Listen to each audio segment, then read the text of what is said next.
আর একটু ঝাল দাও না কাকু। আর একটু টক দাও, নুনটাও কম লাগছে। একটু বড় বড় দেখে ফুচকা দাও তো, আর চুরমুড়ো মাখবে কিন্তু।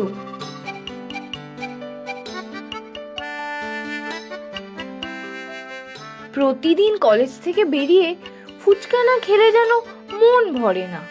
তেঁতুল জল দিয়ে আলু মাখার গন্ধটাই যেন টেনে আনে এখানে। উফ, কলেজের শেষ পিরিয়ড থেকেই মনে হয় কখন ফুচকা খাবো। তা যা বলেছিস, তোর দেখা দেখি আমারও যেন ফুচকা খাওয়ার নেশা লেগে গেছে। ভালো করে চুরমুরটা মাখবে, বেশি করে ঝাল আর টক দেবে। এত ফুচকা খাওয়ার পরও আবার চুরমুর খাবি? আমার তো পেট ভরে গেছে। না না, আমি খাবো না, বাড়ি নিয়ে যাব। কাকিমাও নিশ্চয়ই ফুচকা খেতে খুব ভালোবাসে। না না, মা ফুচকা ছুঁয়েও দেখে না, আমি খাই বলেও খুব বকাবকি করে। তাহলে কার জন্য নিয়ে যাবি? সে আছে একজন, আমার বেস্ট ফ্রেন্ড। Best friend? একদিন আমার সঙ্গে আলাপ করাবি? হ্যাঁ, নিশ্চয়ই করাবো। ও কাকু, দাও তো চুরমুরটা, আজ আসি রে। এনেছিস? দে দে।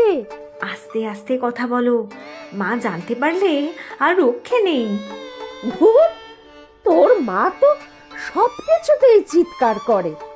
দে দে, বেশি করে টক আর ঝাল দিয়েছিস তো? হ্যাঁ হ্যাঁ দিয়েছি, নাও নাও তাড়াতাড়ি খেয়ে নাও, মা এসে পড়লে সর্বনাশ। তোর মা আসলে আসবে, আমি কি ভয় পাই নাকি? আমি তোর মায়ের শাশুড়ি, বুঝেছিস? সে তুমি ভয় পাও না, আমি তো পাই। ডাক্তার তোমাকে কি বলেছে মনে আছে তো? পাতলা মাছের ঝোল আর ভাত, আর তুমি এসব ঝাল ঝাল বাইরের খাবার খাচ্ছ। খাচ্ছি তো বেশ করেছি, আবার খাবো, তাতে তোর বাপের কি রে?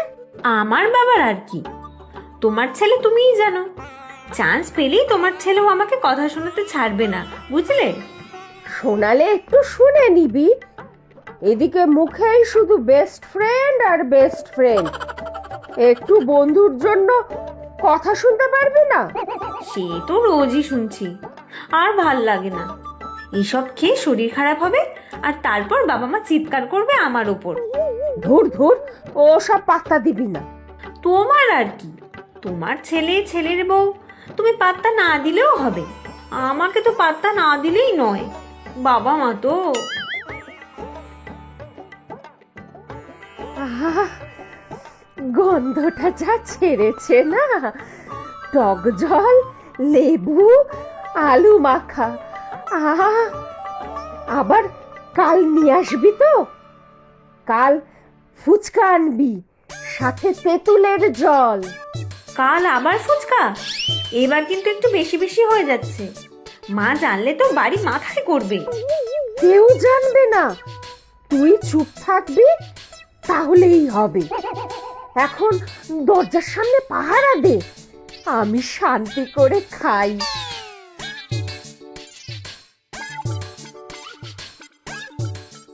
আহ, কি ভালো, কি ভালো। তোর মতো একটা নাতনি না পেলে আমি বেঁচেই থাকতাম না।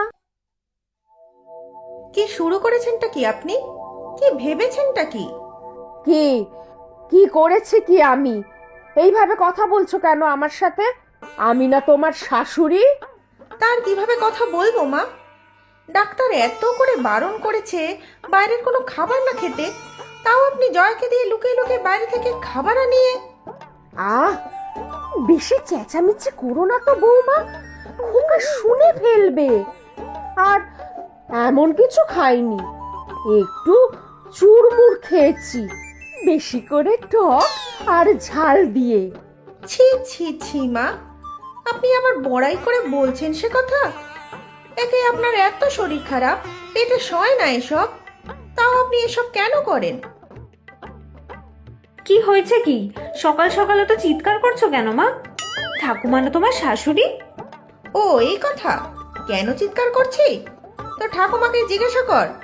আর সব দোষ তো তোর, এত বড় হয়ে গেছিস তাও বোধ বুদ্ধি হয়নি তোর। বৌমা, আমার নাতনিকে একদম বকবে না। না, বকবে না তো কি, ওই তো উল্টোপাল্টা জিনিস কিনে এনে দেয় আপনাকে। মা শোনো না, আসলে তুই আমার কথা শোন। উল্টোপাল্টা ছাইপাশ খেয়ে তো ঠাকুমা সকাল থেকে 3 বার বমি করেছে, তার সাথে পেট খারাপ, চুরমুর খাওয়া হয়েছে। যা করেছি বেশ করেছি। হ্যাঁ, আমাদের তো দুশ্চিন্তায় না ফেলতে পারলে আপনার ভাত হজম হবে না। আপনার ছেলে আসুক আজ, আমি দুজনের নামেই বলবো। আমি তো কিছুই করিনি। তুই থাম, ঠাকুমার ন্যাওটা হয়েছে সেই ছোটবেলা থেকেই। কেন বোঝেন না মা? শরীর খারাপ হলে তো আপনারই কষ্ট হয়, কড়া কড়া ওষুধ খেতে হবে, আবার কতবার তো হসপিটালে ভর্তি হতে হয়েছিল। হলে হবে, সারাদিন তো ওষুধ খেয়েই যাচ্ছি, ফুচকা আমি খাবই। কথা শুনবেন না তাহলে? না না, আমি শুনবই না, আমি ফুচকা খাবই। ঠিক আছে, যা খুশি করুন। আজ আপনার ছেলে আসুক, ব্যবস্থা হবে আপনাদের দুজনেরই।